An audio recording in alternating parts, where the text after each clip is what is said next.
Hello, good evening. எப்படி இருக்கீங்க? சௌரியமாக இருக்கீங்களா?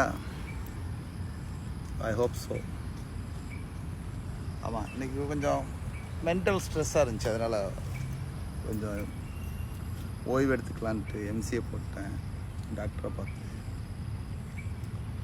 அதான் ஏதாவது கொஞ்சம் பேசலான்னு நினச்சேன். வாழ்க்கையில் எல்லாவற்றிற்கும் நீங்கள் செய்கின்ற ஒவ்வொரு செயலுக்கும் ஒரு எதிர்வினை உண்டு. ஸோ ஒவ்வொரு செயலுக்கும் அதற்கு இணையான எதிர்வினை உண்டு என்பது நியூட்டனின் 2வது விதி. அதே நேரத்தில் நியூட்டனின் முதல் விதி இருக்கு. ஒரு பொருள் அதன் மீது வேறு ஒரு விசை செலுத்தப்படாத வரை அந்த பொருள் அங்கே தான் இருக்குங்கிறான். அது வாழ்க்கைக்கும் பொருந்தும். இப்போ நீங்கள் போயிட்டே இருக்கிறீங்க, சாலையில் ஒரு கல் கிடக்கு, அதை யாருமே எடுத்து உரம் போடலன்னா அது அங்கே தான் கிடக்கும்.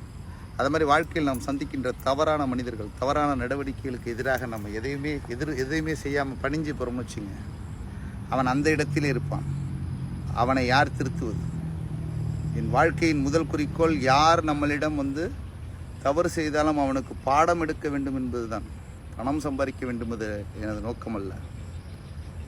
அது யாராக இருந்தாலும் சரி, கூட பிறந்தவங்களாக இருந்தாலும் சரி, தாய் தகப்பனாக இருந்தாலும் சரி, பிள்ளையாக இருந்தாலும் சரி, ஒவ்வொரு மனிதனுக்கும் அவன் செய்கின்ற தவறுகளுக்கு பாடம் கற்பிக்க வேண்டியது நமது கடமை. இது இன் ஜெனரலாக இதெல்லாம் வழக்கம்தான் அப்படின்ட்டு போகிற சராசரி மனிதன் நான் அல்ல. I am not a common man. I believe my self I am not a common man. நான் என்னை பற்றி நினைப்பது நான் ஒரு சராசரி மனிதனாக நான் நினைக்கல. பட் என்னுடைய தாட், என்னுடைய வியூ, இந்த உலகம் பற்றியது, மனிதர்கள் பற்றியது, உறவுகள் பற்றியதெல்லாம் ஸோ டிஃப்ரெண்ட். எல்லாரும் மகனேங்கிறான், தந்தையேங்கிறான், உறவேங்கிறான். மனித உறவுகளை பற்றி நான் ஒரு கதை கேள்விப்பட்டேன். அது கேள்விப்பட்ட இடம், அந்த கதையை நான் கேட்டது ஒரு இடம். இருந்தாலும் அது முக்கியம் இல்லை. மனித உறவுகள் எப்படின்னு கேட்டிங்கன்னா, ஒரு வீட்டில் ஒரு குரங்கு வளர்த்துருக்காங்க. அந்த வீட்டில் ஒரு குழந்தை பிறக்குது. அந்த குழந்தை மேலே அந்த குரங்கு ரொம்ப பாசமாக இருக்குது.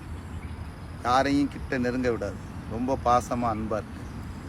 ஸோ அவங்க அந்த வீட்டுக்காரவங்க அந்த குரங்கினுடைய பாசத்தின் அளவீடு என்னங்கிறத கண்டுபிடிக்கணுங்கிறதுக்காக ஒரு ட்ரம்மை வச்சு அந்த குரங்கு அதுக்குள்ளே விட்டாங்க.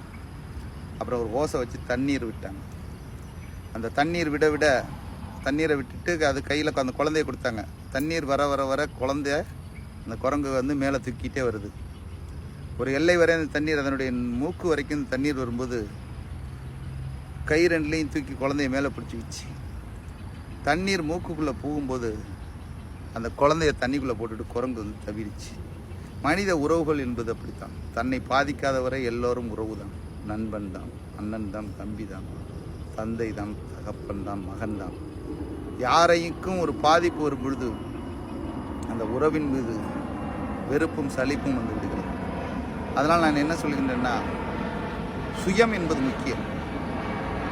உன்னுடைய விருப்பம், உன்னுடைய ஆசைகள், உன்னுடைய விருப்பங்களை நீ யாருக்காகவும் தியாகம் செய்து கொள்ள.